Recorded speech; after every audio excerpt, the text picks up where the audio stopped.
Hello, hello, are we live? I'm sorry, this is scuffed. Everything was already set up for the charity stream. I forgot to take that off. Sorry, one moment. Yeah, okay. Oh, yeah, and of course it says donate to You know what, I'm just gonna leave that there. The charity stream is happening soon enough. I'm just gonna leave that there. If you guys aren't aware, somehow, if you're somehow not aware, I'm in the middle of a big old fundraiser for Crisis. There's a lot of tabs open here, excuse me. But, like, there is a big charity stream, a part 2 to the Pizzeria Simulator special, where we're going to continue fundraising for Crisis. So do check that out, you know, set your reminders if you haven't already. Join the Discord if you want to be even more involved. We're going to be trying to get as many people online as possible for this, same as last year, but I thought, you know what, let's go full on charity stream. Like, I don't want the charity to just be like a side thing. It just feels disrespectful and inappropriate. I want, you know, the focus, the primary focus is the charity. The getting everyone online is secondary because it's It's for charity. But we're gonna have a lot of fun as well. I've got lots of good games planned and stuff. Yeah, Baldi's Basics Classic Remastered. So I know Schoolhouse Trouble is a bit of a banger, and honestly, yeah, it is. But I am so fucking sick of this tune. I know this tune inside out. It is like meshed into my mind forever.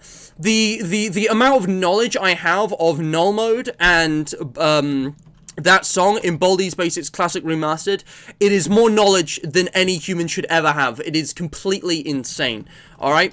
I cannot even begin to emphasize, there is no hyperbole that exists to emphasize how difficult this challenge is. Alright? Is everybody here? How we doing? I see Faznos, Duncan, DJ, welcome, welcome, welcome, welcome. I will catch up with chat.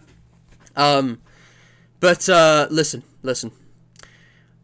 This stream isn't really going to be anything crazy new. Let me just frame the picture. So for those of you who don't know, who haven't been following the series, and I don't expect you to, because it's been a big old mess. Alright? This is episode 5. Oh my god, the number of the episode's not even in the title. Man, I've been really out of it. Alright.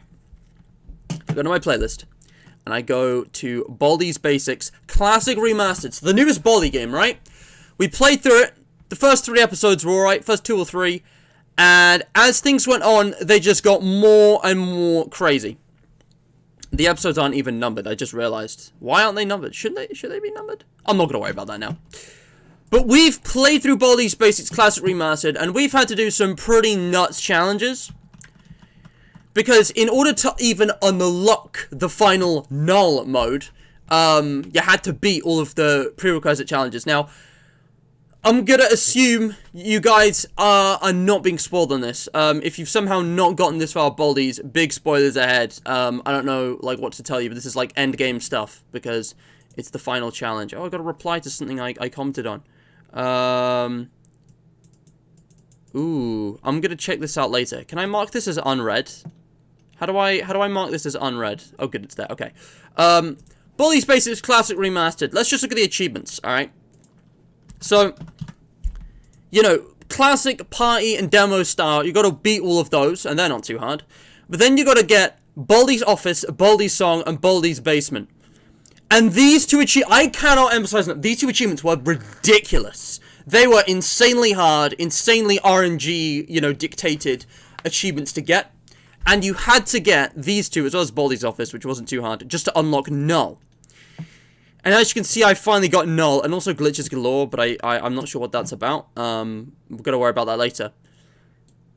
Look at how many hours of playtime I have. 36 hours. At the end of last stream, where finally, after getting Baldi's Office, Baldi's Basement and Baldi's Song, after hours and hours and hours of reruns and RNG, I'd finally unlocked null mode, and I was throwing my first attempts at it. And after, what, 3 hours? Well, considering that I only started around the first hour. After about 2 hours of attempts, how many hours of playtime did I have? I want to fact check this, so I can be absolutely sure. Because this was so difficult, I didn't even count the number of hours of playtime. Okay, at the end of the stream, that says I had 28 hours. I had 28 hours, so 26. First 2 hours I spent on null mode over there. 10 hours. Well over 10 hours. Okay. Right, I didn't even know that until now.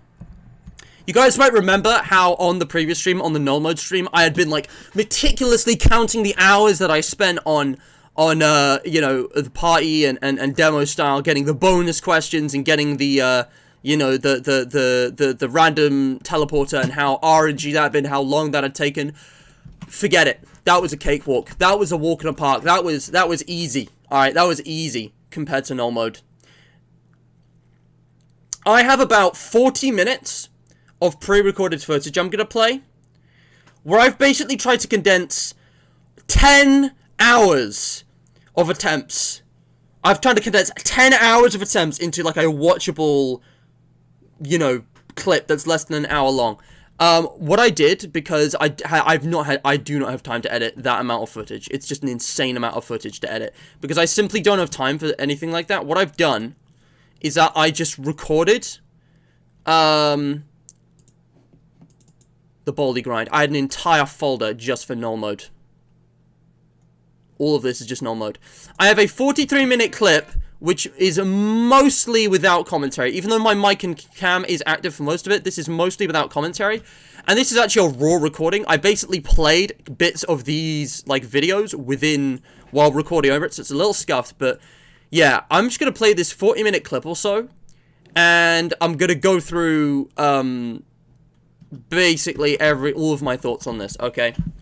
But before we do that, I want to frame this, okay?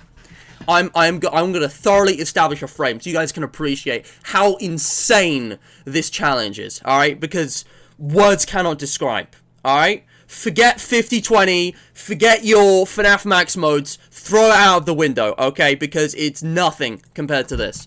That's probably not true. I mean, okay, so the Max mode list. Let's start with Five Nights at Freddy's, right? Because that's something we're all familiar with. Let's start with Five Nights at Freddy's. Hell's Carnival, Land. Who remembers this, alright? When you think difficult challenges, when you think hardest challenges that Mr. Matt has beaten on his streams, what comes to mind immediately? What's the first thing that comes to mind when you think hardest challenges that Mr. Matt has beaten on his channel? This is one of the first ones, right?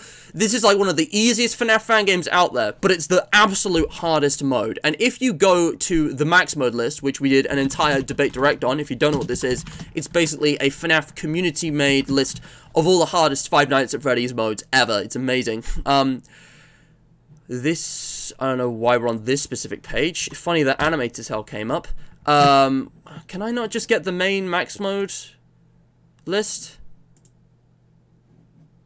Can I just go to the home page? Is this even the right website? This looks really weird. This is different. Fine, I'll find the debate direct we did in it, because I have the link over there. But yeah, if you guys remember, for debate direct episode 75, we did the Max mode list, and I basically just explored the Max mode, and I was very surprised. So, this thing, right, the official FNAF community project, or unofficial, I guess, at the very bottom of the main list, let me give me the concise listing. Is this it? Hello? Here we go, yeah. I've basically beaten the 100th-ish. Harder, this is the main list. Where's Hell's Carnival? There's like Hell's Carnival, and then there's like hardest something in Land, because there's like an even harder version. Hardest 720 mode in Land is 113th. Okay, so you think, okay, this isn't like insane, but like it's challenging. I beat that in an hour. All right, let's get a sense of scale going here. Okay, took me an hour, you know, plus all of the hours and hours I spent playing the game. For like 5 attempts. Not too crazy, alright? Okay. Celeste. Just the overall game. These are my stats. First playthrough. 2,000 deaths. About 12 hours of playtime. Not great. And few strawberries. Didn't bother collecting them. And, I could go back throughout the series, and there were just specific sections, like Chapter 3, which I was stuck on for like an hour or two, okay? Pretty crazy, but still nothing ridiculous, you know? It wasn't like, you know, crazy hard. It's just, you know, well, first time playing, you know, you're only going to be so good at the game. You know, quite challenging. Okay. Animator's Hell. Again, let's actually go back to the Max mode list for this one.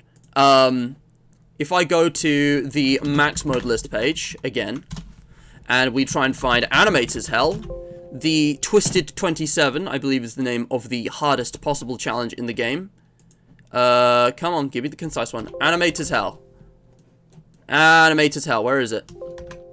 There it is. Twisted 27 is considered the 6th hardest challenge in all FNAF history. Ever. Period.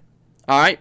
Now, I obviously didn't beat this, but I did, the 15. I forget what they call it. The one where there's 15 characters active. The Sinister 15 or whatever it is. The thing that gets you this weird rabbit-looking trophy. Alright, you guys remember this? You might not. This was a while ago. It's been a long time since I played Animator's Hell, but the game kind of died, to be honest. And I kind of just... I'm not really into, like... I don't know. Those kind of challenges. Where's the... It was like something 15? There's actually 3. The fucked 15 or something? I don't remember what it was called. Anyway, so basically, I beat the challenge to get you the trophy, right? And that took me, including this stream and the previous streams, about 6 hours. About 6 hours-ish. maybe a bit less, maybe like 5.5, you know, given all the time, you know, not directly playing the game during the streams. And then also, I did actually play the betas, which gave me a little bit of warm-up, I guess. But let's say about 5 hours, okay? You know, that was pretty tough. This was like UCN, but every single character is a Toy Freddy. It's, you know, each individual character is quite challenging, so it was, you know, a different kind of challenge, and it was very close. But yeah, that was one of the hardest things I think I've done in terms of gaming. Okay, Sinister 16. Thank you, Duncan. Thank you. Okay, Sinister 16. Diamond Ace. Hi, hello. Guys. Seriously. When you think, okay, difficult gaming challenges that Mr. Matt has beaten, first thing that comes to mind. What comes to mind? Tell me in chat. Like, what are like challenges that I've actually beaten, which you think, oh man, that was tough. Okay, in terms of gaming challenges. Okay. Again, cakewalk, piss easy. All right, nothing in comparison to Null. King Dice. For a long time, I've considered this the most difficult thing that I've ever actually committed to beating in a live stream, by far. 3 entire streams, 6 hours in total. That is what it took to defeat King Dice. Like, I was going through Mugman, slowly, alright? And it was so difficult that it took me 3 entire streams, 3 consecutive streams in the series over the course of like a couple weeks to beat this mode. All bets are off. Because it's like several mini boss fights in one. And it's like, even if I did survive all of the mini boss fights, which would not happen often, by the time I get to King Dice, I'd be like a one-shot, dead, and like, it just would be incredibly hard. So I've been speedrunning. What the fuck? Hello? Why is it auto-playing? Why is it auto-play on? Fuck off. If we go over to Matt's to Mist as well, we can actually get a good look at this, because I believe... Hello? Unless it's not been published yet. Where's the King Dice? Have we published the King Dice clip yet? I swear, Ethan has not published, like, a single video on here. I literally just published all my Baldi's clips, because I wanted to publish this one, but this one is, like, the last one you should view, so yeah, I just published all of them. Where's, King Dice? Did we not publish it yet? Oh, man, I was hoping we had the clip. Whatever. But yeah, the, beating King Dice, for a long time, I considered probably the hardest challenge I've ever beaten by far, okay? Like, not even close. Because it was mental, alright? King Dice? Yeah, forget it. Cakewalk. Easy peasy. Null mode makes King Dice look like, you know, the blue guy from Aisle 1. I don't even remember his fucking name, alright? It's mental, alright? It's insane. You may even remember, in terms of Baldi's Basics challenges, which are a lot easier to compare, that I beat the game, I beat Baldi's Basics Plus, with no subtitles, no map, and no HUD. Windbug made a mod that could just remove the HUD. So it was basically playing the game half blind. Like, this is by far the hardest Baldi challenge in Plus. And Plus is a much more finely balanced game than Classic Remastered, okay? And this one was fun, and this one was challenging, and it was pretty close. And there was absolutely RNG in my favor that helped me win. But I beat it. It was nuts. All of that, forget it. Throw it out. I cannot emphasize enough. Null mode just blows everything out of the water, alright? Now, admittedly, the other Classic Remastered challenges are probably the only thing that even comes remotely close. Because one thing that they all share in common is insane RNG requirements. And maybe you could argue, well, if there's so much RNG, it's not actually harder. It doesn't require more skill. Well, to that I say, try actually beating this for yourself, and you will learn the definition of suffering. Because this... Alright, how about this? It's the most time-consuming challenge I've ever done. Okay. With any other thing, I would give up. 50-20, for example. 50-20 is like the default, the kind of like, you know, go-to cornerstone of difficult video challenges. 50-20 is generally, although this is actually not really true, but it's generally regarded as the hardest challenge in the FNAF series, right? It's like, oh my god, there's 50 or more characters, and each and every one of them has their own thing going, although that's kind of not really true. But, like, if you take away RNG, like, you know, if you don't capture RNG and you just go with, like, skill required, 50-20 by far is, like, the most, multitasking, if that makes sense. Although, is it the hardest? Well, not really. Probably got the least unfair RNG, which isn't saying a lot, to be quite honest, given that it's a FNAF Max mode, but ignoring that, okay? You think that's hard, okay? This fucking game. Maybe 50-20 would take me more time, but I wouldn't even bother because it just doesn't beat it. But with trying to beat null mode, I went through a journey which changed me, okay? I can't even begin to describe. You know what? We're just gonna start playing the clip. I've talked enough, okay? But I hope I've built this up enough to get the message across, guys, okay? This took me 10 hours, and if you really count the fact that you have to do all the prerequisite stuff just to be even able to play this mode, this actually took 36 hours. Which is quite literally 6 times the amount of time I spent on King Dice. Which like, kind of drove me up the wall, to be honest. But yeah, yeah, but this is... Alright, so what I've got here is some... what are technically no commentary clips, ignore that, those are my notes. Those are my notes. Right, yeah, there's a bunch of things I'm going to talk about as they come up. Let me just see if I can get this set up here, right? If we go display only, but I don't want display capture, I want either game capture or window capture. Window capture? Can I not get my video selected in one of these? Or do I... because I don't want my notes to appear on screen. I'm trying to get it so it's just this. Maybe if I open this in a different program. Hang on. I might not have prepared for this the most efficiently, but this is still going to look less ugly than last time. I'm going to be honest, playing the video in the friggin', playing the video within... why is this... oh, yeah, right. Playing the video within, my editing software last time was kind of scuffed. I don't think that was very good. Can I not... alright, hang on. We got game, window, and display capture. Is there a different type of capture I can use for this? Window capture.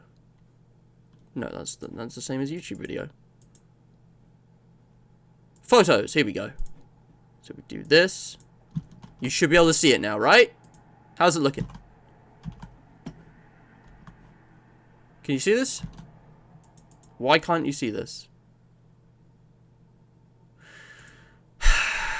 Alright, what I'm going to do, because I don't want these to get in the way, and these are lacking context right now, I'm going to go paste these onto Discord, and then I'll bring up my phone, and then you can, then I can just go display capture. Okay, alright. Exactly, Phil. Yeah, exactly. Let's not get into the itty-bitty of that now, though. I've had many a conversation about that anyway. Right, guys. Here is... also, I forgot to show this off. This is a photo in my editing software of me attempting to import all of the footage of me beating null mode. What you've got to understand is that this took me weeks. I was grinding this mode out in between other things, just at odd hours, in afternoons, in nights, just over the course of a couple weeks. And this is me trying to import all of the footage into Vegas Pro, okay? That's me trying to import everything. There's a lot. Let's just get on with this. Again, mic and cam are on for this because my approach was I could win at any moment, so let's be prepared. But I didn't really talk that much. All right, let's just get on with this. Okay, so here we go. So I hope that you can see and hear this. All right. Hope it's all good. So, this was one of the earlier attempts. Let me just provide some context to this. So, this is one of the earlier attempts around the 1st, or the 2nd, or sorry. So, the earliest one of these recordings is from the 5th of December. So, this was like sometime between the 7th and 14th. I think this is like 2nd week of December. This is one of my earlier attempts. And I was just doing this a few days after the stream thinking, alright, give this an hour, 2 hours maybe, we'll get it. It's not going to be nowhere near as crazy as the previous 2 modes I had to do to get here. How wrong I was. I could explain the strategy if you guys like, but the weird thing is the strategy changed over time. At this point, I was just kind of like, I was just trying to just play the mode. Just kind of going off gut instinct, just trying to doing what felt right. You need to collect 2 notebooks. So in case you don't understand what's happening here, Null is going to a place that's very far away, that takes him a lot of time to get back from. And I thought this was good, because it meant that I would have a lot of time to grab notebooks in the area and stuff, because Null moves very quickly. Also, you might be wondering, why am I not going for the 2nd notebook yet? I get the 1st one, and then I wait here. And this is what happened every single run, okay? Every single run looks something like this. I would wait until Null was far away, because the way this mode works is that, unlike Baldi, Null will move around even before the yellow doors unlock after you've gotten the 2nd notebook. And this is what I mean by unfair RNG. This mode is completely insane, quite frankly. Like, I love Micah McGonagall, but I don't know what he was thinking when he designed this, because it's actually kind of broken. It's not too unfair, there's just a lot of RNG. It's not like it creates unwinnable situations frequently, it's just that, like, you have to just sit and wait and be patient and get him into a good position, no matter how long it takes, you know, before you can even start. Also, yeah, he works like the principal here. You can use the chalk to hide from him. That's why he doesn't see me if I'm inside the chalk cloud. This is actually critical to the run. One of the little bits of advice I got was about these, but I'll talk about that when we get there. Yeah. I'm not reading chat, by the way. I'll catch up with chat at the... well, not at the end. Basically, what I've done here, I've gotten 3 runs that roughly represent the entire experience of beating this. One from early on, one from around the middle, and then my final run. They're all important in some way. This is the first run that I ever got close to winning the boss fight, or the first time I actually got to the boss fight. The second one was my closest run, which was like at the peak of the struggle to beat this thing, and then the final one is the one I beat, and they're all roughly spaced apart equally. They reach about a week apart. This whole thing was like a 3-week endeavor, I want to say. Anyway, yeah, it was nuts. But I keep saying this because words can't emphasize enough just the experience of playing through this and trying to beat this. It was like I'm sorry to keep repeating myself, but like I cannot exaggerate. I'm just gonna shut up. What else do I want to say? I want to make sure I'm using my time. Say important things here. Oh yeah, so Null just randomly speaks sometimes, and I think he tends to do it more when he doesn't know your location. It's when Null has lost you, he tends to speak more. So that's really helpful actually for when you're hiding and you're trying to find out where Null is, and you'll see a lot of this when I play on the second attempt, particularly because you have to know where Null is at all times, pretty much. Because Null does a lot of backtracking, a lot of random U-turns. He's very unpredictable. And Null will catch you out a lot of the time by finding shortcuts that would normally be impossible, because he can do something that Baldi can't, and that's smash through windows. He's also smarter, by which he's just more unpredictable. But anyway, this was an early run. I wasn't too frustrated. I was just kind of like going through the game, just trying to stay focused, trying to like find the optimal strategy. That's another one of his iconic voice lines. Yes. Null is terrifying until he speaks. Kind of like music, man. He's not scary at all once he starts talking, but otherwise, the fact that he's silent is horrifying. Also, you guys don't remember when I tried quitting the game and he just got me? So the way that works is that when you pause the game and hover your mouse over the yes button when you go to the quit menu, not when you click yes. When you hover your mouse over the yes button to quit, it just triggers him to get you, even if he's far away. That's how that works. I don't really have a choice. Sorry, I'm talking over myself. There's nothing. Hello. But I'm not really saying anything here. This is just me thinking out loud, because, you know... Again, playing this, I did it so many times, over and over and over and over, it just became muscle memory. Like, it just became subconscious. Oh, man, really? That sucks. Also, yeah, this is me discovering how fast he was. But I'm gonna have to just do another B soda. Oh, this sucks. Oh my god. Okay. Got an idea. But yeah, like, the thing is that, like, I did this so many times over and over and over and over and over, it became muscle memory. Like, I wasn't consciously thinking until I got to the 7th notebook, because that's when I realized, wait, we're entering new territory here. And there's a lot of this. This game, this mode, has the same problem as, something like All Bets Are Off, in that there's just no checkpoints. Like, if you die, you have to go all the way back to the start. You have to go all the way.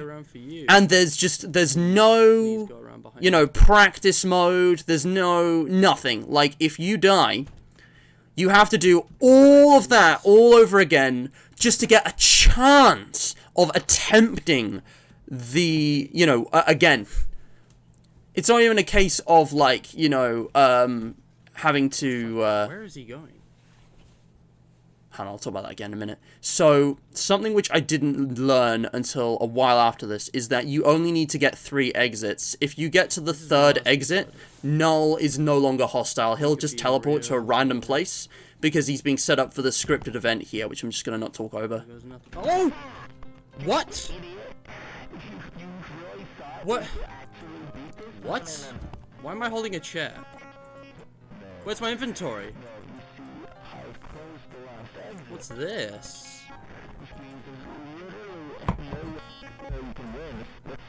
I can throw it? What? Do I need to run? Oh, shit. I'm actually going to pause this.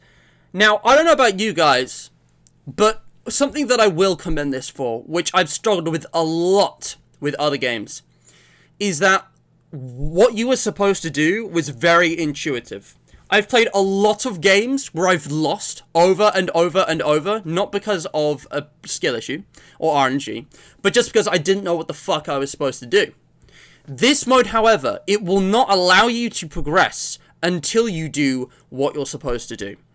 So, because of the, you know, way the situation is set up, it's really hard to explain. It's a lot of things. It's the, you know, the direction, it's the script, it's the, you know, audio design, it's the, you know, game design, it's the animations, it's his dialogue. Like, all these things came together in a way that was directed enough to be intuitive, which is something that I honestly find very rare with video games. So despite some of the things I absolutely despise about this mode, I really want to commend the design of this. Like, these items start appearing, which are just, you know, the only thing that changes. Like, everything else is the same, but then there's this big change. Your whole HUD disappears, and there's these floating, like, structures, which normally you can't pick up, which you immediately notice. You walk into them, you pick them up, there's this little animation, and then you left-click to use them, the same way you would use an item, and you throw them, okay? So that's great.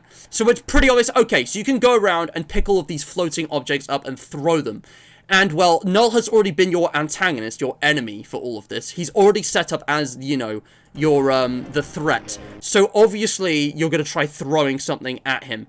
Because what else do you do? And then there's the whole animation, and the music kicks in, and then he starts getting aggressive. And, like, because I was so paranoid, because I had no idea what else to expect about this, I was keeping my distance from him, because I thought any moment now, he's going to start chasing me again or something, and I just need to make sure he doesn't catch me, because then I don't know what, you know, what happens. What?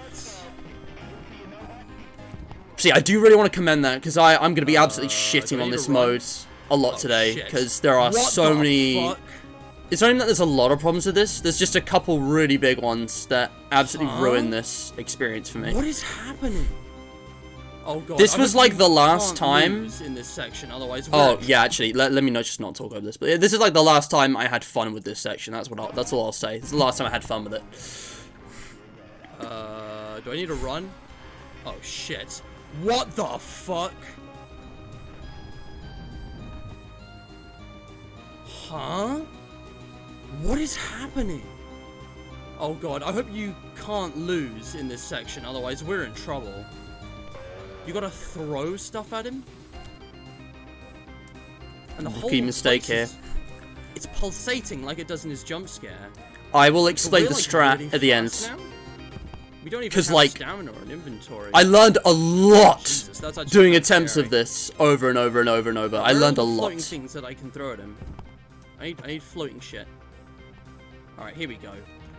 It's like tables and chairs and shit. God, this is such a bad What the hell? play for reasons that I had still no way of lose knowing at the in this time. section? Can I still game over?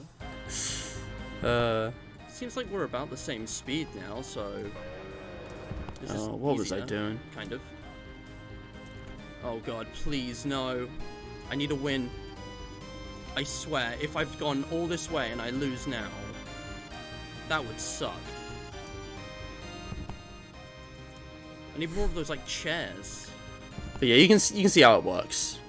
Oh my god. I'm just gonna let this play out. Oh my god. Oh yeah, something important to note. I thought you had to left click to pick them up and then left click again to throw them. No. You just automatically pick them up when you walk into them. This was never explained. That part wasn't intuitive, but it wasn't too hard to figure out, so. Double click that one. Oh no. Yeah, so also, Null can create walls. Null can create walls with objects. You might have seen a couple of these appearing, and he uses all the same objects that you can throw, as well as a couple other random ones. But yeah, these walls, you can't walk through them. And this is how I learned how those worked. Please tell me.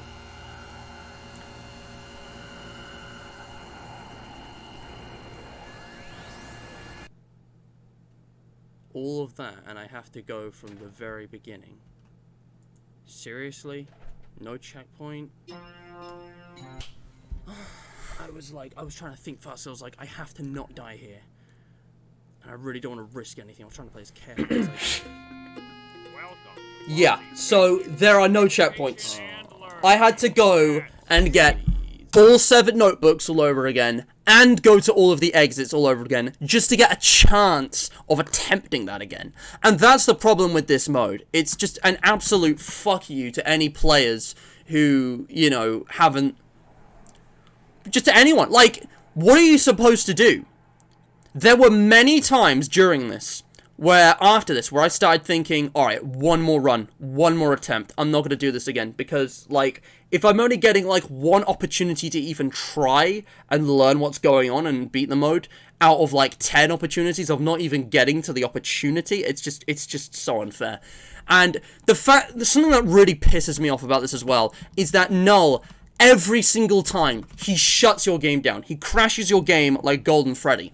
So what this means, it's just like Ended Night. It's just like Ended Night, because checkpoints. In the sister location ended private room thing, the last checkpoint loads you all the way back before inputting the numbers into baby. So not only do you have to attempt the night all over again, you have to, you know, go to, you know, parts and service and do the numbers right with baby, and if you lose with that, you don't even get a chance to try the end of night again. And I had this many times when I was attempting. Actually, I should have included that as one of the hardest modes I've done. That challenge sucked for the same reason as this. Actually, I should have included that. Yeah, I mean, quick tangent, actually, because I do want to go find that. If I go find on my sister location revisited, if I just search Enid, it'll probably be the first result. Yeah.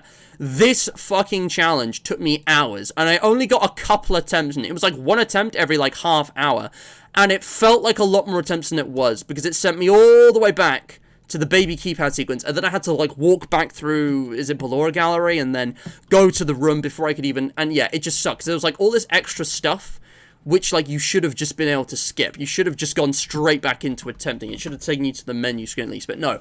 Every single time. I mean, that was 10 minutes right there, guys. I want you to imagine that over and over and over and over, like 100 times. He shuts down the game, so I have to wait for this animation, or just, like, or force close the game for myself, wait for Steam to load, launch the game again, wait for, you know, warning to go by, click through the menu, go through the menus, go to this loading screen. Oh, no. Every single time. Why? Oh, I've got to go all the way from the start. Oh, my God. It is 11:30 p.m., my guy. And yeah, at this point, I was going to edit this, but I didn't get around to it. So basically, I'm skipping ahead now to the next clip. So this next clip is from about a week later. At this point, I am going kind of insane. The voices in my head are screaming at me. And I'm going to tell you, I had a very weird experience with this, which I've never had with another game. Despite the fact that this really sucked to play, unlike pretty much any FNAF challenge I can think of, there was never a point where I really wanted to stop. I was addicted. I had an addiction to this mode. I had withdrawal symptoms. Well, no, I didn't, but it got to the point where I had sunk so many hours in, I was thinking I should just give up, watch a video, move on, do a stream soon. But I didn't, because part of me was saying, you've never sunk this much time into a challenge before. How much of a loss would that be? How much of a colossal waste of time? Why not just keep going until you get it? Because this has to be worth it. Like, you can't give up now after so much time. You gotta make it worth it. So, even when I was actively trying to not play and trying to find something else to do, and telling myself that, like, okay, just one more go, just one more try, I would, like, keep going back to it. Even when I had better things to do. Even when I was, you know, objectively speaking, wasting my time. I kept going back to this because I had an addiction. That's how bad it got. It was like a full-on toxic relationship. Friggin' Stockholm Syndrome. I don't even know what to call it. But, like, didn't last long. So I'm glad that's the case. But yeah, I was like... It was kind of like with Sammy Lawrence in the Bendy Law. I don't know if anyone remembers this. But, like, I could not sleep at night because I was thinking about this mode. At the worst peak of it, for a couple days, around, I want to say the 16th, 17th, 18th of December, this was, like, you know, towards the end now. This is, like, you know, in the middle. I was, like, I literally could not stop thinking about this mode, day in, day out, every waking moment. I would wake up and think, today I'm gonna beat this, for, like, a couple days. It would be the first thing I'd do. It got to the point where I was like, okay, I'll just take frequent breaks. So I'd throw an attempt, I'd fail, I'd go do something else for an hour, I'd come back, I'd throw another attempt, every hour on the hour, for, like, one day. It was insane, alright? Oh, also, I didn't mention... I didn't really get much help with this, I'm gonna be honest. I went looking for a Baldi's Basics guide, and the only channel I found that exists that does Baldi's Basics guides that I can think of is Tom R. Bell. And I'm gonna be honest, he was not helpful. The only thing I had to help me was his NULL guide, which I don't see. Where's NULL? Yeah, here it is. This video was the only help I had. And he used an entirely different strategy, which I ditched, because it just didn't work for me. And the boss fight, again, there wasn't really anything helpful. All the tips were just kind of vague stuff I'd already figured out. I also directly messaged a friend of True Player, known as Nephrite. Now, Nephrite is a cracked fucking gamer. Nephrite is the True Player of Baldi's Basics. They have beaten all kinds of challenges that don't even sound possible when you say them out loud. Secret ending done without items. Nephrite got the secret ending in the classic style of Baldi's Basics, getting every math question wrong, the hardest thing, without using any item. I mean, that doesn't even sound possible. It sounds insane. All stars complete without any items. Apparently, first prize abuse was the key to that one. I haven't even watched these, and those are nuts. So I thought, okay, you're basically a god at Baldi's Basics Classic Remastered. There's got to be something you can tell me. And the only helpful thing that Nephrite had to say was, if you go backwards at the very beginning, behind Joe's bus, there's an extra dirty chalk eraser. Nothing else that Nephrite told me was something I didn't already know, and they said that they didn't really have any advice for it because they found this mode boring. That's what they said. They said they found this mode boring. They don't even have a video. I know NULL is in all these thumbnails, but there isn't even a video of NULL mode on this channel. So, I had to do this alone. And I'm gonna be real, that extra chalk is not really a game changer. There were lots of attempts where I forgot to get it, and I came very close. You could very easily beat this without it. It's just kind of like an extra lifeline if you're in a tight spot. But, like, it really isn't a game changer, quite frankly. It's, like, you could easily do this without, well, easily. It doesn't make much of a difference, is what I'm saying. But yeah, Tom Arbell and Nephrite both had very little advice for me, which did help. But I basically did this completely alone. There were no guides, there were no pros I could speak to, there was nothing that really made a difference other than my own strategy and problem solving. The strategy that I used for this, I entirely came up with on my own. And it's basically dictated by item placement. I also don't even know if there is an optimal strategy, and if there is, I doubt it's this. There's probably a better strategy, but I couldn't think of one. This strategy essentially revolves around, you grab the chalk at the start, you wait until Null's RNG finally puts him in a place that's a good beginning spot, and then you basically go backwards. What you want to do is go in reverse to the regular Baldi's Basics optimal route. As for Null's location, you can figure it out based on sound cues and the flickering lights. Basically, you just want him to be far away from you and not up this corridor, because unlike the usual strat, what I actually did is go up here first, okay? I go up here. And, oh, man, yeah, I mean, this challenge is just stupid. So, I grab a swinging door lock. I like to do this thing where I go in reverse. It's just, it helps me slide and get those notebooks more easily. Null is about rounding the corner by this time. Sometimes, depending on when Null starts, Null can actually see you through the window on that side. And I think that he actually does on the next run. Oh yeah, this is actually a helpful tip that Nephrite give, which again, it wasn't really a game changer, but definitely made things a little easier. They recommended using corners. Get into a corner and use a chalk. Because there have been a couple times where I've been in a chalk cloud, or I thought I was, and Null has seen me. And I'm guessing I was just like slightly outside the hitbox, because otherwise, how do you explain that? Null just randomly sometimes sees you in the chalk. That's definitely not the case. The corner strat worked consistently. Again, not a game changer, but it did make a difference. Here I'm waiting for Null's RNG to put him down that corridor. And I almost waited too long. Null can see you through the windows, and will smash the windows to get you. But yeah, what I'm basically doing here is using the chalk to hide from him, waiting until he's far away, which is entirely dictated by RNG. There have been times where Null has just back and forth and U-turned around me, like through this corridor, and has basically just wandered into the room literally as the chalk ran out, and I just died for RNG bullshit. That did happen several times. I have the footage. I don't know if I'm going to upload all of it because there's just so much. Like, I don't know what to do with it. I'm probably just going to delete it at the end of the day. You guys trust my word for it, right? Anyway, so this is what the swinging door lock is for, maybe? It depends on how close Null is. Again, RNG. Sometimes I use it on that door, and then he smashes through the window in this room, which is a great way to get the Zesty bar. But honestly, I think you can beat this without, because I had a slight variation of this strat. Early on, I would use the door lock there, get him to smash through the window, and get the Zesty bar. But what I started doing was just letting him through this door and using this B soda to send him down this corridor, which would buy me a lot of time. You have to perfectly line it up. There actually was one time where, because I was like shaking so much, I just completely scuffed it and he killed me. Because like the B soda only pushed him a little bit, but you have to get it perfectly straight. And yeah, as you can see, I've basically gone for the notebooks in backwards order. So you get to this notebook, and I could have hidden in here with the chalk, and I actually paused right here because I'm deciding what to do.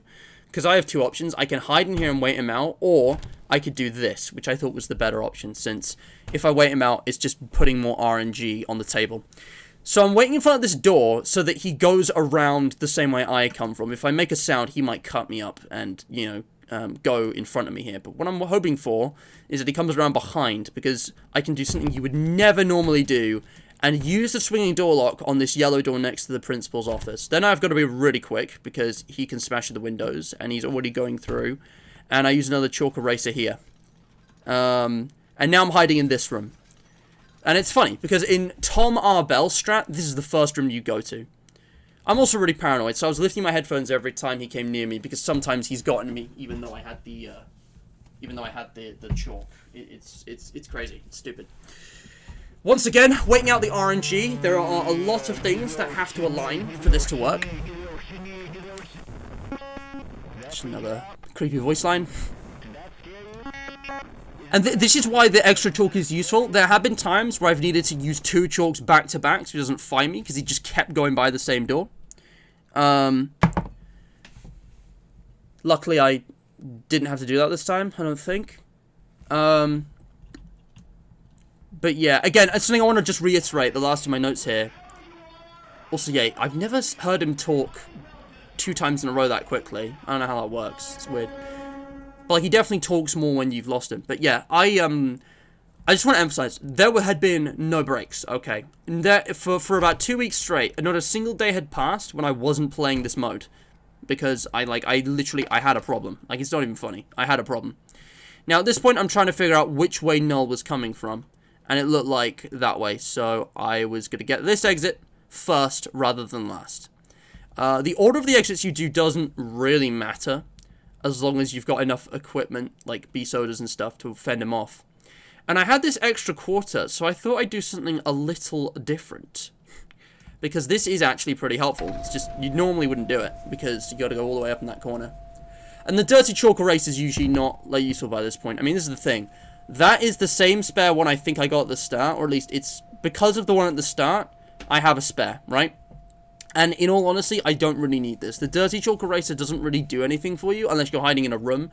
But at this point, I'm obviously not going to any rooms. I'm sticking to the corridors. So, that extra one at the start, it really isn't a game changer, sadly. I'm not sure why it was put there, because you don't need it. I mean, this whole mode is just kind of busted, honestly. I will say, the idea and, like, the item spawns and the Null's exact game mechanics, I think they're interesting. I like them. But the lack of checkpoints, Null's, like, RNG with where he goes, he basically always knows where you are as well. Like, it's incredibly hard to lose him. I can't think of a moment in the game where he didn't know where I was, except when I was hiding in a chalk cloud. Pretty much every other single moment of the game, he's going towards you, because he follows sound like Baldi. And he can see you, and he's faster. Yeah. So yeah, here we go again. Fun fact, you can actually go right up to him and touch him here. You can go through him, he won't kill you. But once you do this, he'll kill you, so, yeah. You know what, we're talking strategy, and we'll talk more about the strat for this. So, it took me a very long time, and lots and lots and lots of fails to learn this.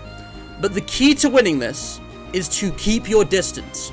You want to be as far away from Null as physically possible at all times. And obviously, you got to pick up these items, throw them at him. You got to throw, I believe it's 10 items at him to defeat him. Problem is, you get faster every time an item is thrown, but so does he. There's no sprint function. You're at the same speed no matter what, and so is he.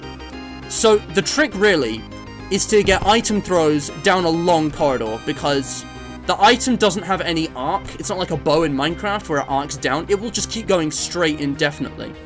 So what you want to do is get him, you know, throw an item straight at him from down a long corridor where it's not going to miss and where he's, definitely going to be hit by it. And you'll see that on the winning run. But also, a lot of these inside areas suck. The way the item spawns work is that every time you hit Null, they, like, randomly generate all over again. And they're always in the corridors. You never want to go inside any room. Also, yeah, literally, let me just show you how bad the RNG of this mode is. Because, again, you have to throw an item to progress. He starts off slower than you, but he gets faster than you. You both increase in speed, but he increases more. And the other thing I was going to say is, like, yeah, never go in the rooms. You want to stick to the corridors, especially the big, long ones where you can see him coming from a distance and get a good throw from far away, because it will be guaranteed to hit him in, like, those long corridors. But, yeah, this is the RNG. Like, I've got, like, a full minute without any items spawn here. And, like, this is at the start, so he's so slow, he's actually, like, cutting me off. Where the hell are the items? Can they spawn in rooms? But yeah, you never want to go through rooms. Oh yeah, funny thing, you can still pick up items and interact with things, even like this, but you just can't use them. It's very strange. Also, DJ, I have no plans for the length of this stream, so probably not. Just while you're mentioning... Oh, wow. Where did the time go? What the fuck? Yeah, I'm gonna have to push that one back. Sorry, Chief. I did not realize that FNAF World was happening so soon. Where did the time go? I'm just gonna go do a ping for that now. Thanks for the heads up. FNAF World is not cancelled. Honestly, in DJ's time zone, it's pretty early anyway. I know this is actually gonna benefit him. And there will be plenty of time. I'm just going to send the ping out for that now. I'm also doing FNAF World today. Sorry for the interruption, but that's important. I did not realize that the time had gone. If I have to push it any further back, it will only be like by 10 minutes, I promise. Thanks for bringing that up, DJ. Almost missed that. But yeah, so I can't tell you the sheer number of attempts. This was like my 50th attempt. I don't even know. Like, there have been a lot by this point. I think the end total was something like 100, depending on how you count them. In terms of attempts at this boss fight, though, yeah, look how long it took me to finally get an item. Finally, oh my god. Yeah, you want to get the long throws like that. I don't think they spawn in rooms. It's always corridors. Yeah, that's when I figured it out. There's no time if you're going in rooms. No worries, yeah. But yeah, the, what was I gonna say? But yeah, it's nuts. It's completely nuts. Because the, Okay. What was... I've completely lost my train of thought. What was I gonna say? What was I gonna say? I've literally forgotten what I was gonna say a minute ago. If it's important, it'll come back. If it's important, it'll come back. Yeah. Oh yeah, attempt numbers, yeah. So, they were easy, like 100 attempts at this in the end. But if you only account attempts where I actually got a chance at the boss fight, it was probably only like 20, maybe less. So if there had been a checkpoint in this boss fight, I could have probably beaten it on like my 5th, 10th, 20th try at most. But because of the lack of checkpoints and all the deaths during like the notebook collection, the exit stuff, like... Are you fucking kidding me? Yeah, I thought the game was leading me right back into him, but no, he came up behind me here because he's still slow enough. But yeah, Null will cut you up. There were times where he'd go through the window here, and he'd get me here, yeah. Exactly, Duncan. Yeah, the music indicates the number of times you've hit him. I never actually counted, but I've been told it's 10. But yeah, as you can see, guys, the item spawning RNG really sucked. Because, like, it's taking me, like, a whole minute to find the next item here, just because I'm not getting lucky. And, this point is when Null starts getting faster than you. So if you don't start beating the game quickly, you're in trouble. Oh, also, pro gamer strat. The best thing to do is to line yourself up going forwards, and then just press space to look back and throw the item that way. It does work. And it's better than turning around and fumbling the controls and missing them, which did happen to me a few times. That one looked like it was a bit off, but I got him. And as you can see now, we're getting very close. See, that's a really good throw. And I just want to tell you guys right now, at this point, I am one item away from defeating Null. If one more item spawned, and I threw it and I hit him, I would have beaten this right here. But something terrible happens. Not only is this so fast that I'm struggling to comprehend it, but Null put up a wall in front of this door. You see that wall with the desks and tables? That means I have to go this way, which means Null can cut through and catch up with me by going through this window. You hear the door opening? It's that room, which means he's right behind me. I'm just gonna let this play, actually. I'm not gonna pause on it because I'll ruin the moment. And you can literally see the last item that I needed to throw at him to defeat him. Oh my god. This is how close I was to victory. You see that chair at the end of the corridor? You see that? That's how close Null was, and he's wobbling because, I don't know, reasons. You see how close I am? My god. If I picked that up, just press space, left clicked, threw at him, hit him, I would have beaten the level. I want you to imagine this. After this, like, full 20 minutes. Like, 10, 20, 30 times over.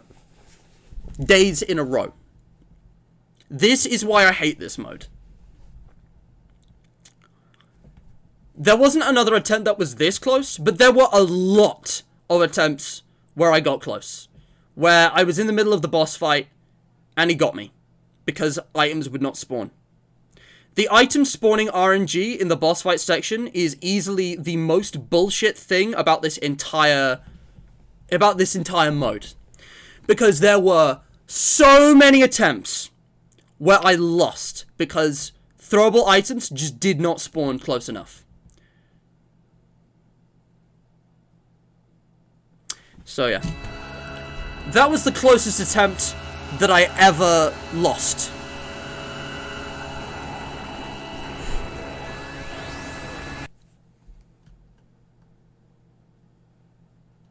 Now, at this point, I was already pretty hardened to it, so I didn't have much of a reaction. But I'm going to tell you right now, there was a lot of swearing before this point, and a good deal after, which I probably shouldn't publish, because I said some very nasty things, if I'm being quite honest. Because I didn't expect anyone to actually hear them. Yeah, there was some pretty... Like, I was being pushed to the edge with this, okay? There was some rage after this. But just like with every other attempt, I want to leave this in, uncut. It was just back to the grind. I had to go through all these menus, restart the game. I'm gonna make this my last attempt, no matter what happens. And this is where it started. This is when I started saying, okay, next attempt's my last one. If I don't beat this, I'm just gonna quit. I'm just gonna watch a video. And that's when that started. But that happened over and over and over, and I never actually gave up. Because I had a problem. Like, I was at the point where I physically couldn't pull myself away from this game. Luckily, though, that just meant that I was trying harder and harder and harder and ever. As the thing, I was really stressed out. I was just, like, grinding through it. I was just absolutely giving it my all, okay? When I mentioned that I was burnt out in a community post a while back, this was why. This was the primary reason. The B-Soda machine says out goods, I think. Yeah. Bro moment. Yeah. Diamond Ace, that sounds incredibly painful, and I think that it might actually be worse. The music goes all error 404 on the final hit. Yeah. When the music starts looping on the one note, you are one hit away. Yeah. Exactly, DJ. Yeah, one more game. I was literally in one more game mode. Now, I never stayed up super late playing this, but eventually I did actually manage to pull myself away. I actually relaxed. I stopped thinking about it. I thought, I'm going to beat this, no matter what it takes. I still didn't watch the video. I did see the black space with the blue door, because I was looking up the guide, but I didn't look any further. Yeah, exactly, Diamond Days. Exactly. That's what I was doing. So I kept going, and what I did is that I didn't give up, but I thought, I'm going to take a break. I'm going to relax. I took, what, 2 days? 2 or 3 days, and I got so distracted by other things that I actually forgot about this entirely. For the first time, this wasn't occupied in my mind, and I think for all of you out there, especially all you kids trying to beat these FNAF Max modes, I think this might be the most important advice I could ever possibly find. What you are witnessing right here is the winning run, obviously. This is my first attempt. Going in cold. At 2 AM, after a long day, late at night. You know, after a couple days of forgetting about this mode and not playing it at all, I think, okay, I'll probably just eventually publish a video about this in, like, February or whatever. Doesn't matter. I'm just gonna come back to this whenever I've got time, because this is, like, not high priority, okay? So this is the first attempt, completely raw, completely cold, at like 2 AM, after a couple days of not even thinking about the mode. Never mind trying it. Welcome to Baldi Basics in Education and Learning. Alright. That's me. And I'm not even going to talk over this. I've said everything I wanted to. Again, you know what? Let this be a guide. For the people who want help, let this be my guide to beating null mode. Alright? So you go backwards, get the extra dirty chalk eraser. No harm in having it. You're not going to run out of inventory space because you'll be using up items pretty quick. And, you know, it's always helpful to have. You want to get the first notebook that's closer to the front yellow door. And then you want to wait until null is far away. I had a bit of a cluttered desk space at this time because I just had supper. So that's why I paused to ignore that. But basically, I'm waiting until null is far away. Out of sight and out of mind. if you hear a sound that's far away and that you know is a faraway door, and if you don't see flickering lights, that's a good time to go. I was a bit risky here because I didn't see or hear anything, but I figured if I can't see or hear any sign of Null, he's probably far enough away that he won't be a problem.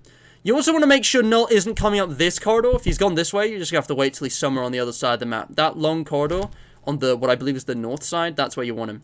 Next, you want to go get this swinging door lock. Again, sprint until you run out. At all times, you want to be moving here. You can actually be too fast here, depending on Null's RNG. I believe on this attempt, he does actually spot me through the window. Yes. So Null actually spotted me there, but stay calm. You use your sprint here. Just get in this corner, use a dirty chalk eraser, and wait. Null will pass. And actually, smash open this window could be pretty helpful for a different strat. That's a pretty nice shortcut to the notebook that's next to the principal's office, which you often want to get early on because it's, you know, hard to get. But null speed doesn't change, unlike Baldi, so it doesn't really matter what order you get the notebooks in. This is just what I found to be the optimal strat. There may be a better strat out there, I don't know. But, I just want to remind you all, this is the final run after 10 hours of attempts. Now, what I'm doing here is trying to judge whether or not he's coming back up the corridor or going back down. And you've got to just go judge by the flickering lights. Again, the darkest parts are the closest to him. There's just flickering lights follow him everywhere. Now, I probably could have moved at this point, because he's clearly gone down, but I really wasn't sure where I was, and I was paranoid. But yeah, by this time, he's already moved on and gone somewhere to the right of my POV right now. You hear that door far away. Once he's, like, away from that area, you're free to go.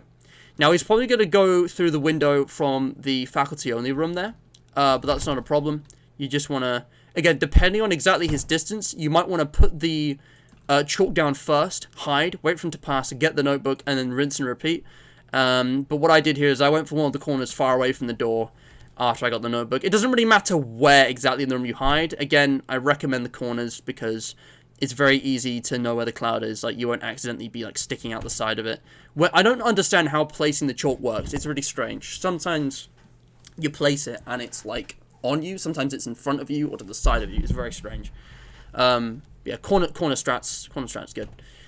Doesn't matter where you're facing. It should place on you. So he's talking. That means he's lost me. It's also a great indicator of his location. I want to make sure that he's going away and not just going to double back on me, which he's done a lot of in the past. Again, the chalk lasts about 2 minutes, I think, 1 minute 30, before it runs out. So you can hide for quite a while, but not forever. At this point, I figure he's far away enough that I can just zoom around and go through cafeteria because I'm aiming for the notebook next to the payphone next. That's what I'm trying to do here.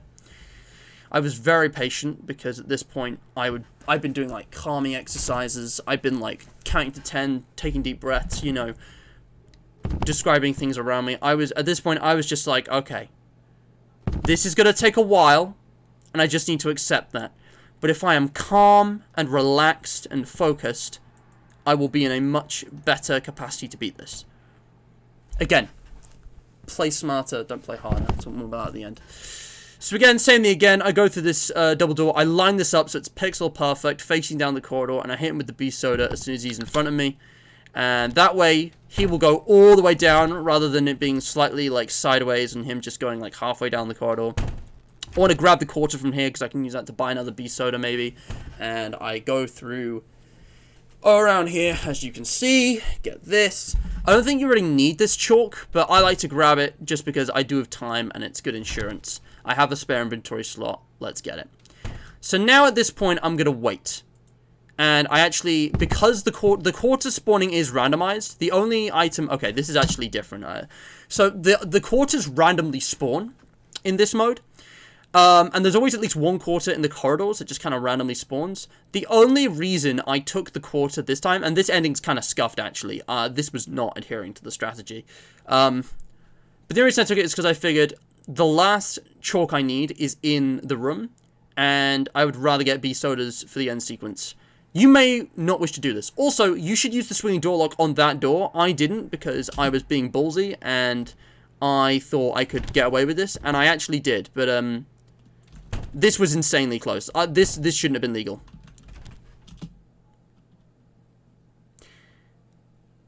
The time between me placing down the chalk and him entering, there have been times where I've had longer and he has killed me.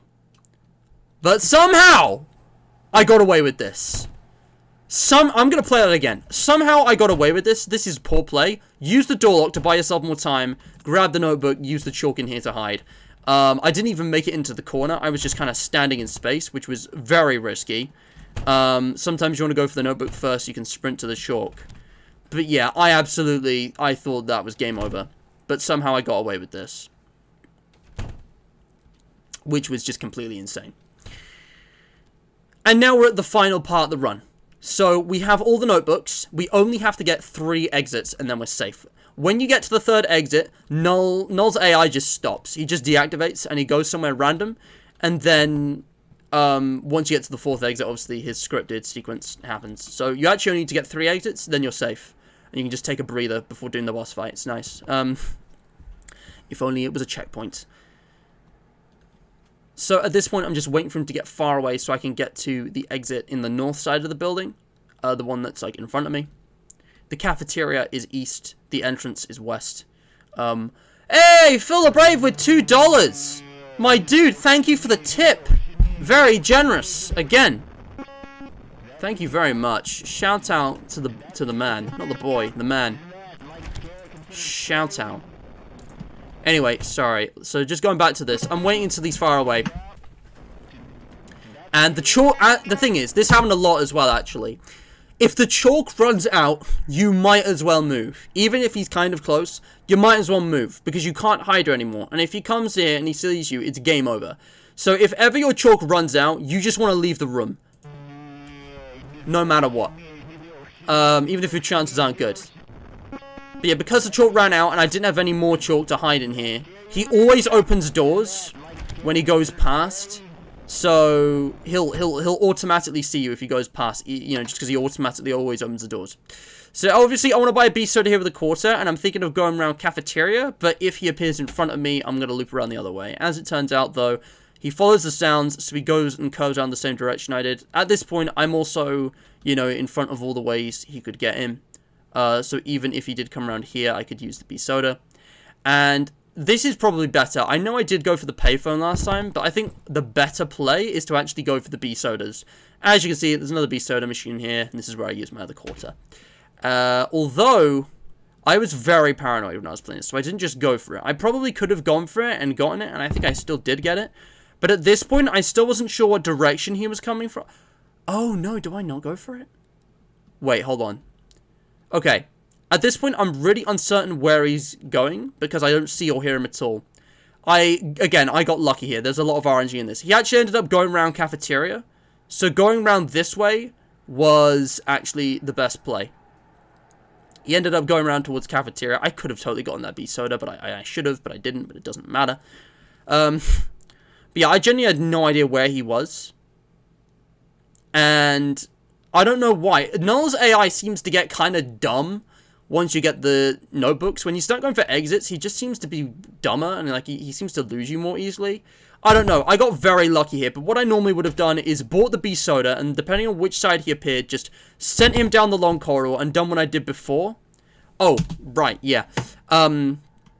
So what I would have done is bought the beast soda, sent him down this corridor towards where I am now, go through cafeteria and go around. But he ended up appearing there, and I didn't even need to use these items. It was dumb. Now, you may notice, when I get this 3rd exit, the lights suddenly darken near me. But that's nothing to panic about, because Null isn't actually here. It's weird. I could clearly see that the lights were indicating his location was right here, but I knew, because it was the 3rd exit, I could just walk on up. Null is not active at this time. He's despawned, basically, and then he gets summoned here for the scripted sequence at the end. Oh, and I shot the beast soda for luck, but it turns out it actually still works on him here. Items and stuff still work, you just can't normally access them. So I actually managed to push him down the corridor with this, which was quite funny, because he started off in a very weird spot as a result. And this was completely unintentional, but I'm realizing now this could be an actual strategy to get you a good start. Again, you could hear the doors of him coming towards this shortly before. Like, there's a sound cue. Because he's not actually just being teleported here or summoned here. He's actually being dragged from wherever he was all the way up to this spot. So he's actually going across the map at, like, high speed. And you can see and hear him. And then it's the boss fight. And I was confused because I didn't understand what was happening. But yeah, I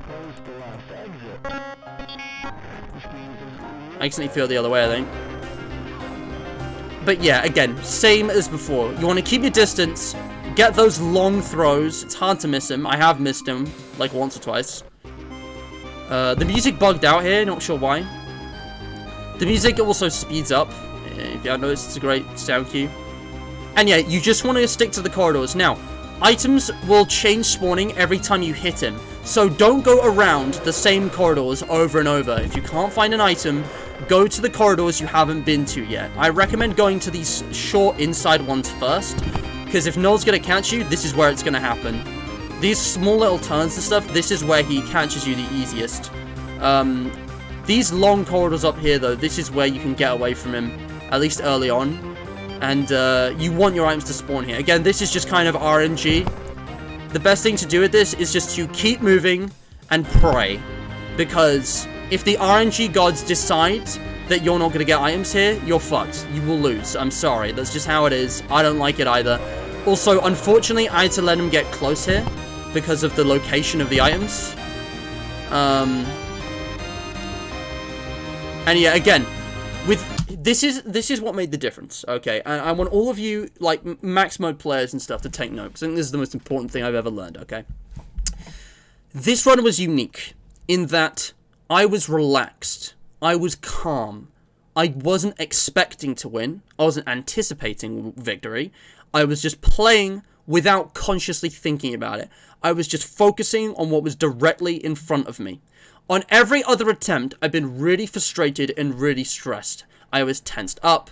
I was constantly thinking about, I've got to win this. Oh god, I'm not going to win this. I've got to win this. And, you know, I need this to happen and that, the other. With this, I was not thinking about winning.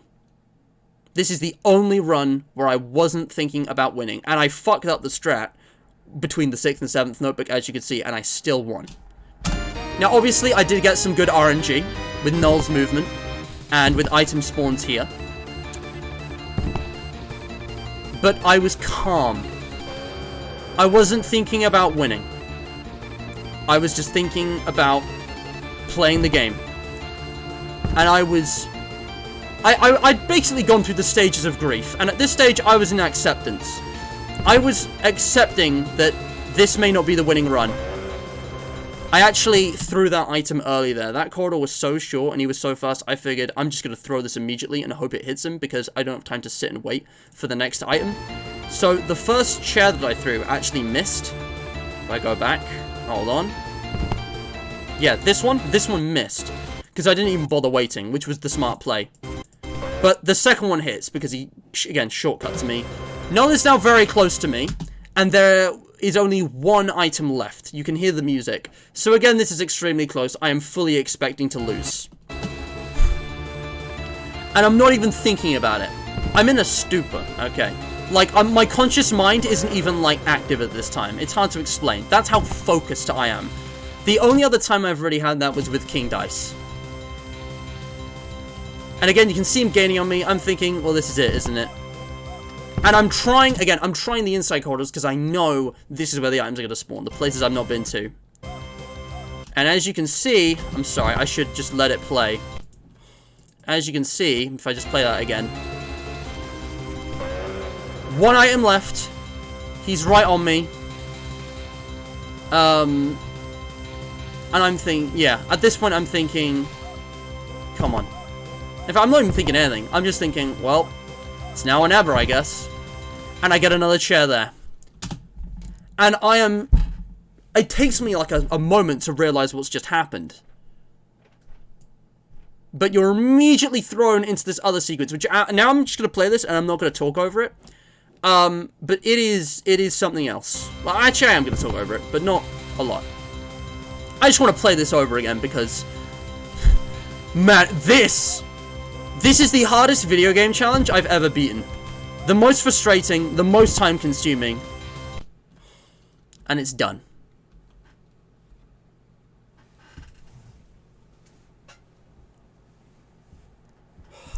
Thank you for the GGs. Oh yeah, I was a little bit hysterical here. I was gonna cut this out, but I didn't have time for editing.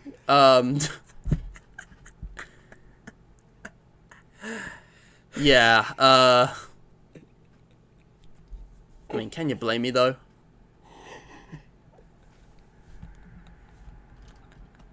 Exactly, Phil. Exactly. The trick to beating this was to take a break for 2 days without even thinking about it, and then winning first try with a cold start because I was calm and focused. Okay, yeah, I went kind of crazy. Yeah, I was a little bit lightheaded after this. I was sleep deprived, I was hungry, and I wasn't expecting to win. It was a very emotional moment.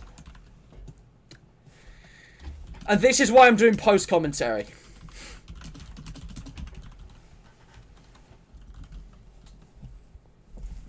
That turned into Light Yagami. I will be the god of the new world. Oh my gosh. Dude, Light's fucking laugh in like the final episode. Man. That shit is haunting. Light. His name is Kira. Yeah. Nah, I'm not as crazy as Light Yagami. Light Yagami's built different. He egomaniac. That is something that I am not. As much as I try to take pride in myself as an individual, I'm, you know, my ego only goes so far. Anyway, yeah, 15 to 20 hours. Okay, slight exaggeration. It was 10 hours, but it was still completely insane. I know there have been more insane challenges. Shooter 25 did like UCN no death coin with like 60 hours or something. It was just, that was something probably much harder than this. But like, I'm not even, look, guys, professionals have standards. I'm not a professional. Anyway, I'm not Shooter. There are people who've done way harder challenges with way more time consuming than me. But for me, this is the furthest I've ever pushed. This was just off the scale. Not trying to discredit other people's achievements with this. I can't emphasize enough how difficult this was. That's just the facts of the matter. Anyway. Light Yagami's from Death Note. Look it up. In fact, just go watch Death Note. Best anime. The only anime I've actually watched. I'm not going to talk over this. So, yes, I'm going to talk over this. But I'm not going to... So, what do you guys think this is? What's your first impression of this? You beat Null, you're in a black void, you go through a 99 door, and you get this.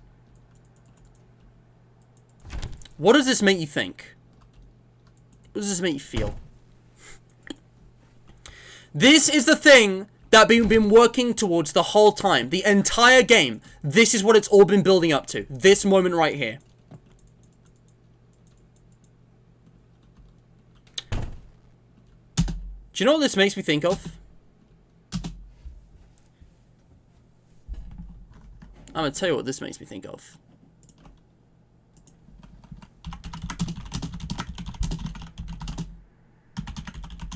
This makes me think of the Bendy Lee Machine ending. It makes me think of Joe Drew's apartment.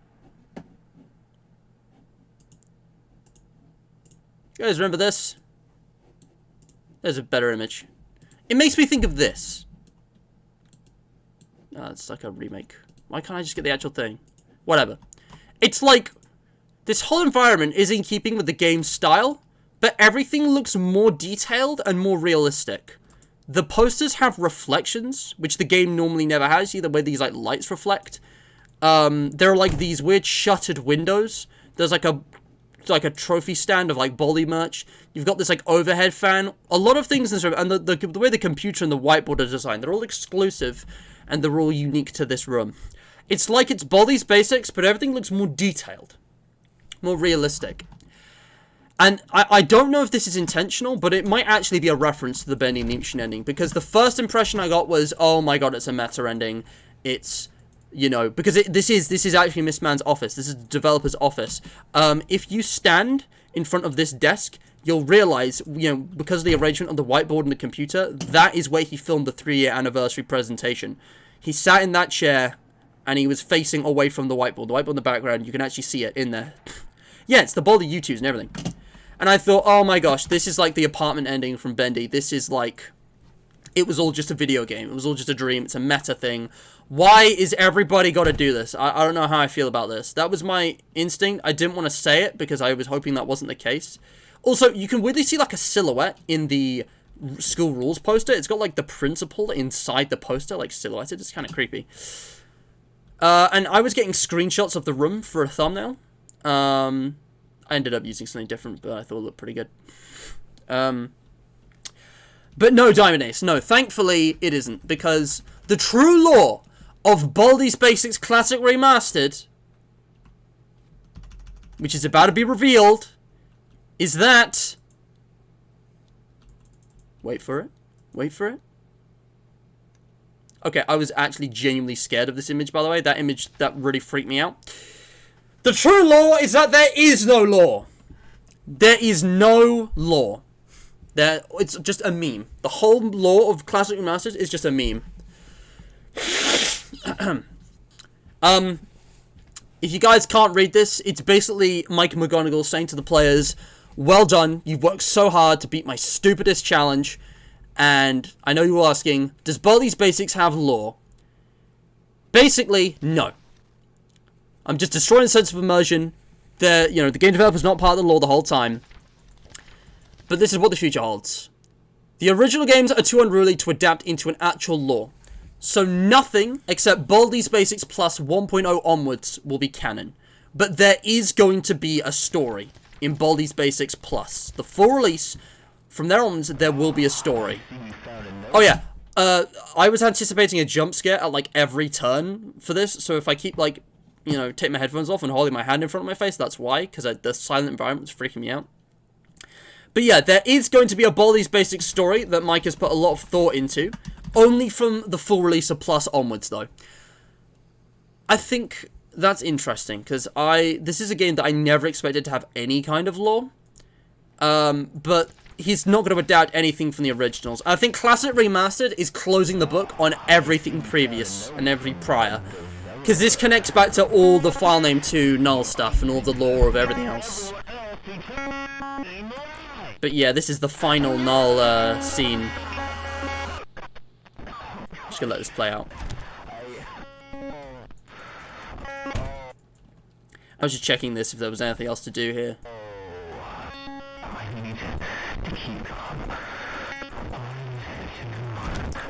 Literally me between this and all my other attempts.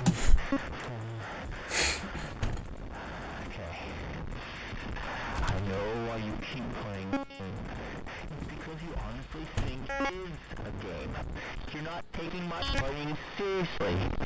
Well, let me spell it out for you. This game. I said, heck, you've only ever played anything that's a game. Guess what? Just because doesn't mean...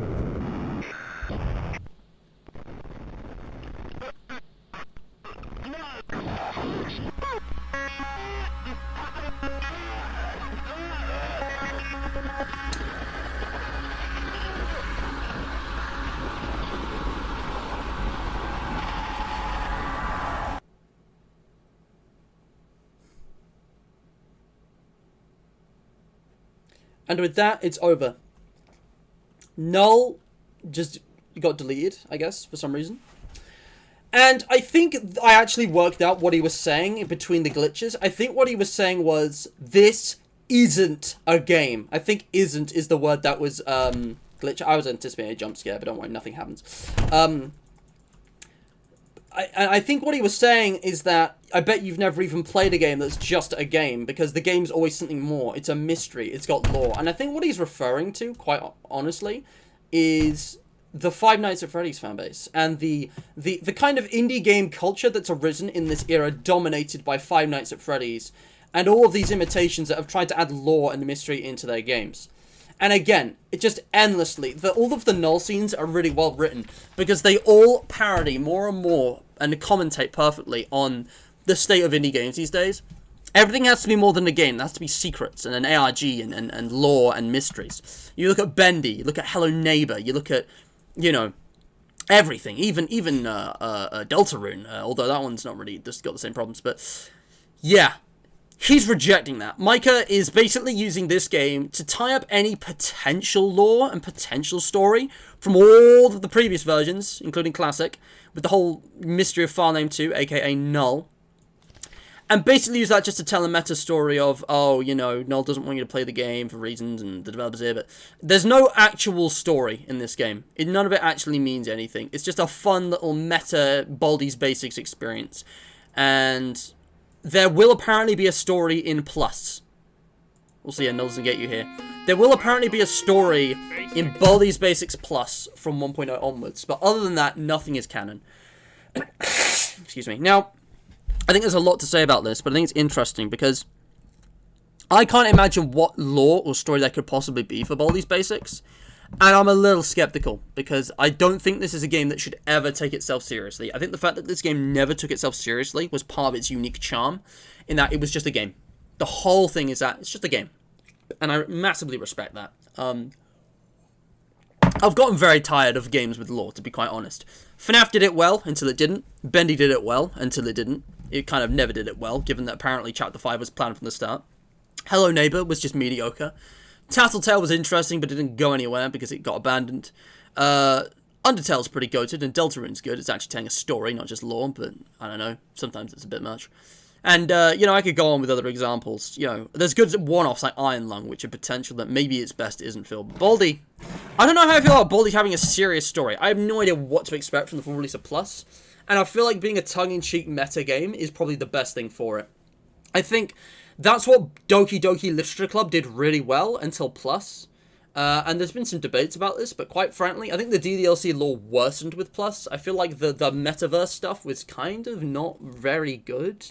It felt very generic and half-baked, and it didn't really add anything to the game. Whereas the original game of Monica just being self-aware for reasons, just, it worked. You know, it worked. And we still don't have Project Libertina, so, you know, who even cares about that anymore? I don't know. If we ever get it, maybe I'll look into that. But yeah, Baldi's, I don't know, I think this was immaculate. I really like Classic Remastered because it tied up all the loose ends.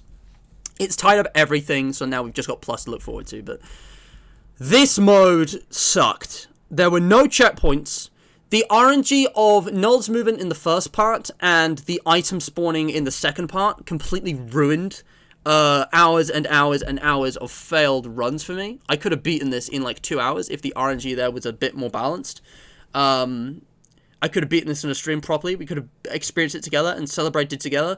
But instead, I happened to get it on a one-off attempt after a break at, you know, 2 a.m. where I couldn't even commentate over it. So I had to create this whole scuff thing. I'm sorry, guys. It's just the way it is. You know, I can't perfectly set everything up to happen live on camera. And speaking of, that's the way it is. I just want to say right now, I've been thinking about it, and I don't think I'm going to do a live stream series of Red Dead Redemption 2. I just think this game is far too massive. There's just not going to be time. And, like, if I do a playthrough, 10 hours in, I'll still be on, like, Chapter 2. It's just such a huge game, and I've already seen it anyway. I've already been spoiled on all the stories, so it's not like you'd have new reactions. But I might upload some clips if I have interesting things specifically happen in Red Dead. Red Dead might be a thing on the channel. I don't know. It's just, I know I've talked about this a lot in the past because I got introduced to this game about a year ago, and it, you know, quite frankly, watching Markiplier's playthrough and some no commentary for the epilogue got me through some hard times. It was a just incredible experience, and, you know, I actually now own the game, but, not everything can be, you know, streamed perfectly on camera in a series. Now, there's something weird which I want to point out, and it's this. Glitch style. Whoa! A crazy glitch has taken over the school. Can you beat the super challenge? I was wondering what would happen now that I beat in null mode, so I was looking to see if anything had changed in the menu. And the only thing that I could notice that had changed was this. And this really confused me, because I didn't know what was up with it. So I clicked it, and null now says error. It now says glitch style instead of null mode. And glitch mode appears to be basically null mode, but without null. Before you can use these doors. If you can't tell what that is, there is now a glitched version of Baldi himself chasing us. I didn't do any testing of this other than what you're seeing right now, but it appears that it works the exact same way. I'm not sure why this exists, or what the point of it is, And apparently I got the achievement for beating it, even though I definitely didn't. So maybe the glitch achievement is glitched. But quite frankly, I've suffered enough with regular null mode. I have absolutely no interest in beating this. I gotta look at this glitch Baldi, whatever the character this is, and his jump scare incoming, by the way, just to see if there was, you know, anything new there. But other than that, I don't believe there's anything new. I'm not gonna beat this. I got the achievement, and I will take that because I've quite frankly had enough of this. It's Baldloon from the birthday bash. Huh. Interesting. It does kind of look like a Baldi balloon. Anyway, so yeah, Null just doesn't exist anymore, but you can still play the mode with the glitch Baldi. And then I got these achievements. And now we're here. So that's everything, guys. That's everything I wanted to show you.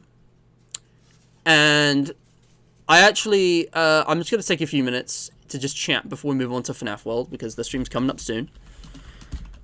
Excuse me. Hi, Mum. How you doing? Are you live? Yes. Oh. Oh, hell yeah. Mum's asked about food. These Perfect are just timing. homemade plum and cinnamon.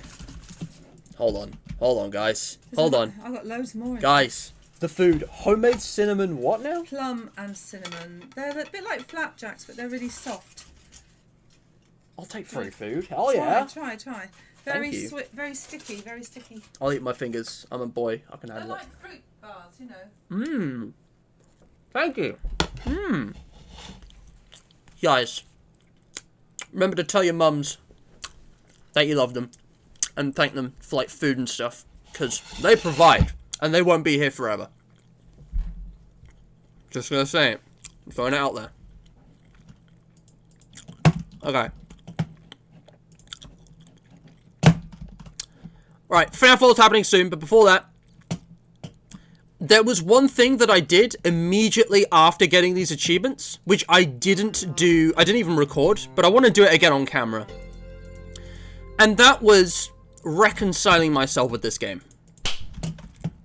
I figured, after going through all of that, it would be therapeutic and pleasant to go back into demo style, or even classic style. Welcome to Baldi's Basics in Education I think I did Learning. demo style, because That's plus is the one I'm me. more familiar with, and I just went free run, and I just relaxed. And I just went and I did some free run demo style. Because it's very calming. So, yeah. I don't think I will. And you know, I hate Null so much that I came back to this and I was like welcoming playtime with open arms. I was like, come on playtime, let's play Rope Pal, come on. Because like, nothing could be worse. I genuinely felt good about seeing playtime again. That's how bad Null mode was. And I'm just happy that it's all over. Because I've finally done it, guys. I haven't 100%ed this game. There's some odd achievements which we could go get, which would be fun. But we've finally beaten all the modes. We've gotten all the secrets, all the endings. I'm done. And I don't know, that feels good because like that just took an insane amount of time. I'm never committing that much time to this again. I am just going to be sticking with Baldi's Basics Plus from now on, because Classic Remastered, honestly, I don't think it's that good. I think this game's pretty nice, but I think it has a serious difficulty curve problem. Come on, playtime. Nah, not this time. Can I just use the scissors? Ah, I can use the scissors on him there. That's great. But yeah, like, it just feels good to have it all behind me, because it was such a long, stressful journey. But I've finally done it. I'm in like the top 4% of Baldi's players. I've gotten the ending legitimately. Some of you may ask, Matt, why didn't you just hack the game? Because like, that's what pretty much everyone else has done. I have no idea how to hack the game. I don't even know where I would start with that. I think hacking the game would actually be more difficult, because, like, I would have to, like, I don't even know what I would do. I have no idea what I would do there. Oh, gosh. No. Oh, this sucks. Can I still jump when I'm in the goo? I guess I'll never know. 2, 3, 4, 5, let's play. But yeah, I never, I don't know, I just, God, this, I don't even know where I would begin with hacking the game. Like, cheating never even crossed my mind, quite frankly. Like, the thing is, the more I thought, I have sunk so much time into this. If I were to just give up now and just cheat or watch a video, then it wouldn't have been worth it. It would all have been for nothing. And, like, I can't have that. It has to have been worth it. That was, like, my mindset. So, that's what really pushed me to do this legit. It was literally just sunk cost fallacy. I was just thinking, you know what? I've sunk this much time into it already. If I gave up now, then it's like 5 hours of time just completely wasted. But if it beats me, if I beat it after 40 hours, then it was 40 hours, but it was worth it because I did it legitimately. Thank God it never got anywhere near that high. Also, underrated topic. I don't know why this song isn't in the secret room, but it's just a slowed down version of the trailer music, I think. But like, this is a really nice tune. It's calm, which is something that you don't get a lot of in this game. Really underrated. I don't know why it's not in the game more. But yeah, this particular track is really calming. But yeah. Anyway. I think we're done, guys. Will I stream endless mode challenges next year with Classic Remastered? Good question. There is still a lot we could do in this game. I could 100% it, get all the achievements on Steam.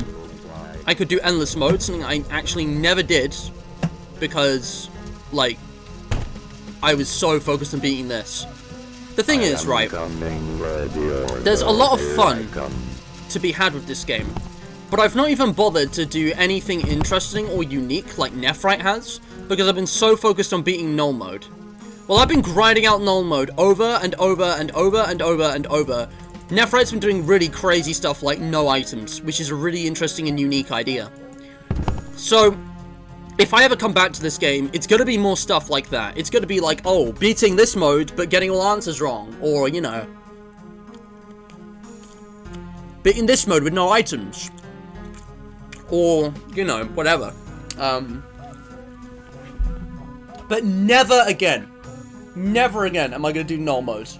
Never again am I gonna do, you know, bonus questions or the dangerous teleporter ending. I'm not having it. I want anything to do with null, alright?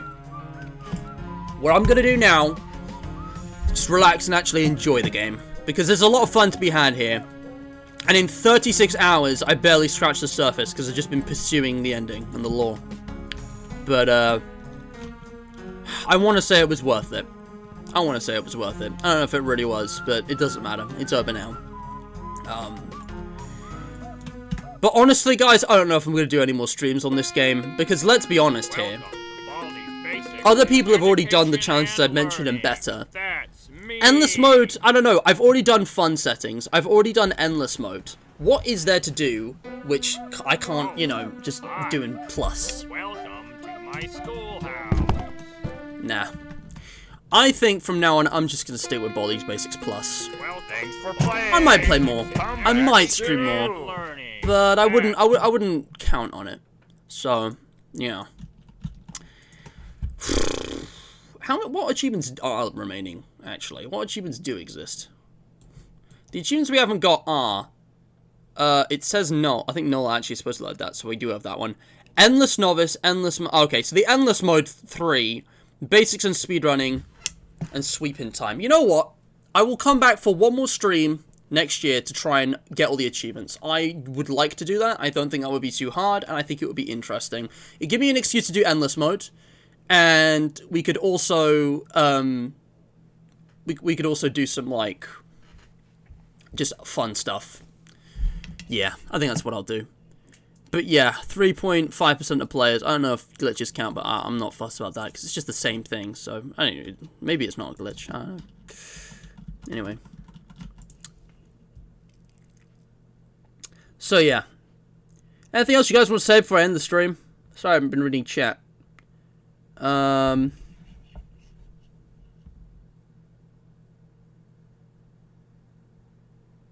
It changes the other endings. I am not going back to get those endings again. I'm not doing it. You're telling me there's still more?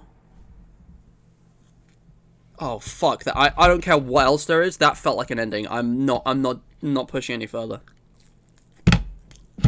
Huh. Oh Duncan, that's so kind. You just reposted Super Soul's QOTD for him. That's really kind of you. You've saved us all a big hassle there. You really didn't have to. That's very kind of you. Thank you. I think just for that I want to give Duncan the QOTD win. But like, NULL mode isn't even that hard in terms of skill required necessarily. It's just incredibly punishing. And there's critical RNG issues. And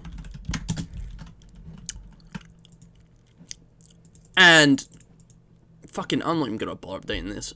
Like, I know the stream also wasn't formatted like usual. I'm not even bothered this time. Yeah, it's just, ugh. Yeah. Alright, guys. I got a FNAF World stream I gotta go do now, so thank you so much for watching. That is the end of Baldi's Basics Classic Remastered. You know what? I don't think anyone's gonna miss this. I'm just gonna delete all the footage. Should I do it? Would you guys want to see all the, like, failed attempts published? I don't think so. Like, I've got the memories. And I've already shown off the 3 most important ones on camera. Also, all of these are like attempts at, I forget what it's called. Friggin' party style. Secret ending. Alright, yeah. Alright. Thank you so much for watching. Stay hydrated.